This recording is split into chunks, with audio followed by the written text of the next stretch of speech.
All right, question of the day. What type of crypto investor are you? The options are one, I buy crypto and don't touch it. Two, I say I hodl, but I puke when it goes down. Three, I trade and take profits too quick. And four, I collect bags because I pick wrong alts.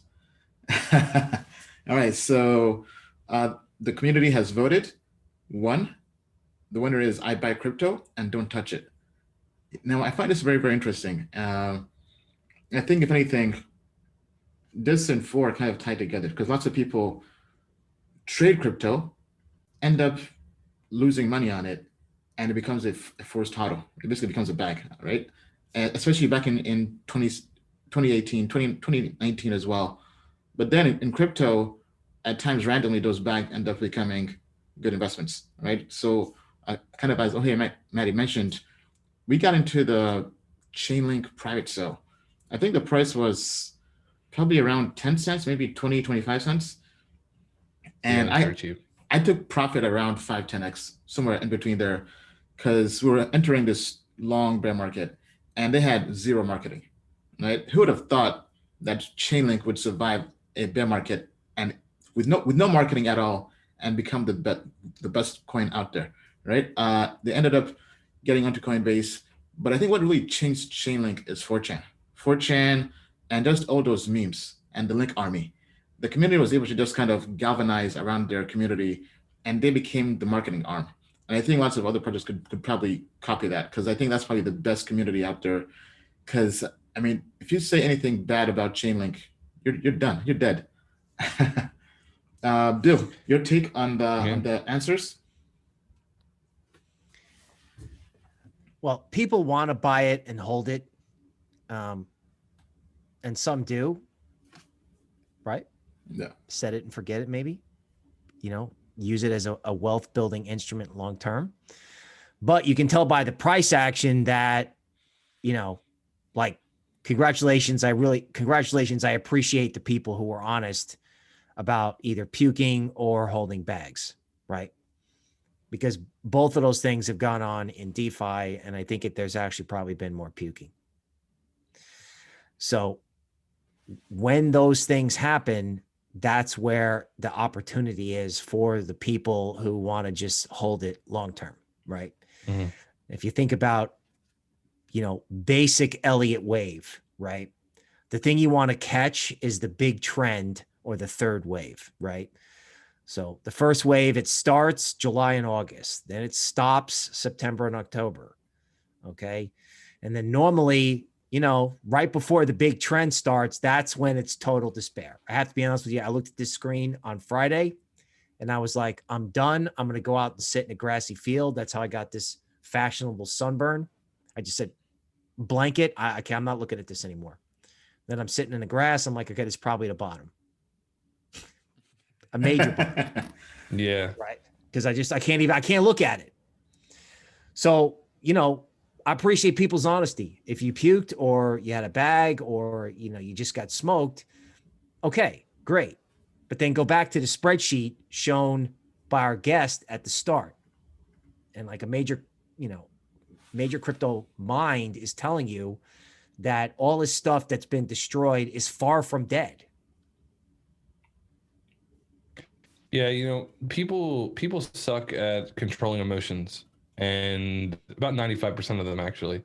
And from coming from someone who tried to trade forex for about 2 years, and then once I figured out how to profit from it, left, which is ironic. Basically, if you want to trade forex, either day trading or even swing trading, you have to have some sort of autonomous system because you're not going to be in the market for certain things. So I said to myself, well, how can I trade forex and still be able to execute on a level where I don't need to be at my computer all the time? You have a kid and stuff like that, and it came down to spot trading, right? Spot trading is hand over hand the best investment you can make without having to get deep into the market. Like, don't try and be a trader unless you're willing to sacrifice, like, I don't know, 20 hours, 18 hours out of your day without seeing anyone. And for what upside? There's so many other things in the world where you can make way more upside. Take it from someone who did it for over 2 years, right? Who dedicated themselves and said, hey, I'm going to go out and and make this of myself. It was an amazing experience for me because it's gone so far. But the thing is that what you learn as a trader is that you suck at emotional experience. You suck at managing your emotions. And this is also coming from someone who played poker professionally for 5 years. So it's the same thing over there. Anything that has to do with money, you need to rework your brain because it's not designed to do that. So a lot of people, they buy in, they see the price go against them, they're like, oh fuck, why did this happen to me again, right? And then they liquidate, and then what happens? The price goes the other way, and that's why I'm really big on retest trading, right? I'm not looking to have the best entry or exit. I'm just looking to have confirmation, trade the retest. If I miss something, who cares? And then I take profit the same way. Confirmation comes in. If I was to take a short there, that's where I liquidate, right? Price will come back to some sort of level in which you can get decent profits. You know, if you catch a 3 to 5x on Bitcoin, you should be happy. Start putting more capital if you think that that's the issue. If you don't feel like you're making enough money in relevance to your own portfolio or whatever, then obviously your position size isn't big enough. But you know, spot trading is way different than futures trading, right? Futures trading, I only want like 1 to 2% on a loss, while with spot trading, I may be willing to take up to a 10% loss or even sometimes 25% loss for a larger picture play. But I have more of my portfolio in play as well. So, you know, manage your emotions. That's the number one key to trading, investing, all that stuff. And stop complaining to people. You'll notice when you stop complaining to people, you will crush it. You will crush life, because that's happened to me a bunch of times too. In poker, you get bad beat all the time. You want to go to your friend, oh, you can't believe what happened to me. I lost a 5% on the river again, right? Or like in trading, oh man, every time I get into this trade, this happens. Shut up. You know, we all get it, but it's gonna take years. It's gonna take years for you to stop complaining about things. And when you stop complaining about things, everything will change for you. So that it is what it is. I lose 10, 15 grand in a day now. I'm just like, whatever, on to the next one, because I know I can make like 100K on the next play. A buddy of mine made literally millions of dollars, or up to $1 million on Keeper. He bought $8, right? Those plays are out there every single day. Keeper came out, Andre tweeted about it, he bought $8. It's worth like 200 some odd dollars right now, 300 at the high. I think it can still go 10x if Binance picks it up. What's the volume on that? On It's Keeper? insane. It's let me bring up Dextools. So for those who don't know what Keeper is, this is Andre's new project. Now, I think that it would be responsible enough for me to talk about my opinions about Andre. We go back a while, 2017, 2018. I think he's a cool dude, but there's some rumors out there that things are changing with him that I'm not going to get into. I'm not going to get into that mud because there's a lot of insiders talking about exiting YFI and all that stuff. We've already seen it in the price. Right? Are you able to speak to that as to what people are saying? Is that already public or not? Some of it I can't, but I know that there's a lot of internal funds and stuff like that who had money in YFI that no longer have confidence, not in the project, but just in what's going on. I think they'll survive, but there's been a lot of people that have been exiting and aren't fond of the way he's looking at things. I mean, look at it from his perspective and look at it from who these people are. He says, I don't build for speculators. Well, they are speculators, right? Yeah. So if his mentality is scorched earth, then I'm sure they're not going to, you know, and there's people that are building competition or whatever that they have money invested into too. So there's a lot of things going on with that. That's why I really don't want to get into too much of the mud, but I do want to go through the timeline, right? Andre becomes the next Sergey Nazarov, creating YFI, which could be arguably one of the key pillars of kicking off the DeFi movement. For me, it goes Maker, Ampleforth, YFI, and then Ampleforth again. That kicked off the entire DeFi movement, and then you have Uniswap as well, right? Those are like the five king. Maybe if you take out Ampleforth, I would probably add Compound in there because I feel like Compound really Compound and Aave and FOMO stuff. to DeFi when Compound launched and had over $1 billion market cap and was top 20. People are like, what the hell is this token? Well, I think it was Compound that they consolidated for a period of time, I think. They launched and every exchange listed them. I think on the first day, I think it was like Coinbase, Binance, all those big platforms. Yeah. So for sure. And not to diminish anyone else out there. There's a long list of people that are contributing to the system and building this thing up to, you know, Synthetics as well and Aave. But the thing is, you know, Andre is this golden god at this point. Then the Eminence hack happens, right? And everyone has, you know, you look at Ethereum, they had a major hack as well. Everyone has to get through these pain points. Eminence happened, and I feel like, you know, as someone who's a public figure, content creator, someone who has literally had the highs and lows of being torn down by people in the community, some of their loyal supporters, I'm sure you empathize with this as well, Ian, is that the public can be incredibly brutal, right? And how you respond is really going to define who you are. And I do feel that Andre's response was poor, but it was typical. It was that he was basically like, well, you know, you put your money into a speculative investment, it's your fault, without actually taking accountability for the fact that the Eminence project came from the urine deployer, without taking the responsibility that 15 minutes before everything happened, he was tweeting out media marketing material for the Eminence Twitter account that though he claimed he was asleep, right? So these are major issues, and instead of taking the high road and being like, you know, look, this is like a rare flash loan exploit that happened. It's out of my control. I'm extremely sorry for everyone this impacted into. He was just like, well, go fuck yourself. And this is like $7 million because it would have been 15. He was lucky enough that they sent 8 back, right? Could have been $15 million. That's a pretty sizable chunk of money. A lot of retail money was in that. And I do agree, like, your investments are your own responsibility. When you decide to ape in to experimental contracts or whatever, that's on you, right? Let's not misconfuse what's going on here.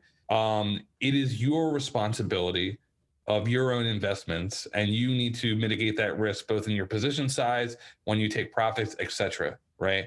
So we were lucky to get at least 8 million back, and I was lucky enough to have money in Gil, which was an offshoot coin that I could get back from the bonding curve. So I think I got back like 75% of my investment. Right? Could have been nothing, and I definitely went heavier because, you know, Andre put out a poll that said that he wanted the stealth launch. It was from the urine deployer. And this is the other thing, is that if you're going to be big on testing and production, why are you associating that testing and production with your urine deployer? Put it on a new deployer that no one knows about, right? There's an example of being more responsible. Now, deployer as in smart contract or something? Deployer is just like Address? like an address that's used. So the urine deployer is his urine address. It's YFI's address, right? And he's using that deployer to deploy these smart contracts, right? So let's get to Keeper then, right? With Keeper, there was like 2 or 3 versions of Keeper that were deployed, and people aped into them, and then he rugged them. And a rug is when you pull the liquidity out, right? And he basically rugged them because he tests in production. Now we have test nets for testing. It is a standard, not only in crypto, but in development, right? So there's a test net to test on. But the thing is that he wants to test with real people using it. That's my take on it. That's how I see it. He wants people to actually use it. I mean, my understanding is that he actually does do testing, but he says that publicly so people don't just FOMO into it and put their life savings into it. For sure. I think what's happened in the recent past with the Keeper is that this recent Keeper, he told people, hey, look, I'm really confident in this one, but as a liability thing, I'm just going to say this is a beta. And I get that. I think this launch was the most responsible because he was like, okay, this is a beta, like, still don't ape in, but, you know, this is like better than the ones before. And the other ones he just like rug pulled and people lost money on, right? Yeah. And then he like put out a small disclaimer. So now he's moving out of a way where he's totally disenfranchised from the space because he's upset with all these people that are literally criticizing him. And for me, it's not about hate, it's about facts, right? I can respect you and I can love you as someone who is contributing to the space while still having criticisms about you. One of my biggest idols is Steve Jobs. There was a ton of criticism from his peers about some of the stuff that he did. And you can even argue to the fact that it wasn't until Steve Jobs left Apple and came back, that's what the ex-CEO of Apple actually said, that Steve went through next and other things in which he became a seasoned and experienced leader. Then he came back and he was a much better person, right? So we as personalities, or we as people who live in this space, like die and breathe in this space, we can have opinions without being haters. So what this Keeper project is, pivoting from that prehistory of leading up to this point, is that it's essentially like a on-chain task deliverable thing where you'll get Keeper in return for tasks, but it goes much deeper than that. Like the number one wallet owner is Cream, for example, and one example that my one partner likes to put out is that there's opportunity to actually develop oracles on Keeper to get price feeds from higher valued keepers, set the Keeper price, etc. So there's a lot of excitement here with this project in terms of having on-chain jobs being performed where people can perform those and be incentivized, because I'm really big on incentivization. I'm really big on being able to provide a paradigm in which people are incentivized to do so. The downside is that it's possible that long term this could become an inflationary mechanism, and you need to take that into account when you're looking at price, because people are getting free tokens for this stuff. But in the early stage right now, it's not on Binance yet, and it's now been proven to work. Hedgex Keepers went up, Cream's Keepers went up. It's working. Hold on. So I see no reason why Binance wouldn't adopt it. Yeah, go ahead. So, because I've been hearing a lot about this, but I haven't looked much into it. So he launched a new token or project that's meant to incentivize people to do tasks, like provide liquidity. That's what Keeper is. So it's kind of like what, like Amazon Turk for DeFi. Yeah, you could put it like that, but there's a lot more moving parts, and including like I don't know all the nuances. I had to bring my buddy on who's like super big into it. But he talks about like bonded tokens and stuff like that. You can bond your tokens. People are accountable for okay, so a person is calling this TaskRabbit for crypto. Okay, that makes sense. Bill, could you maybe pull this up and we do some tea on it?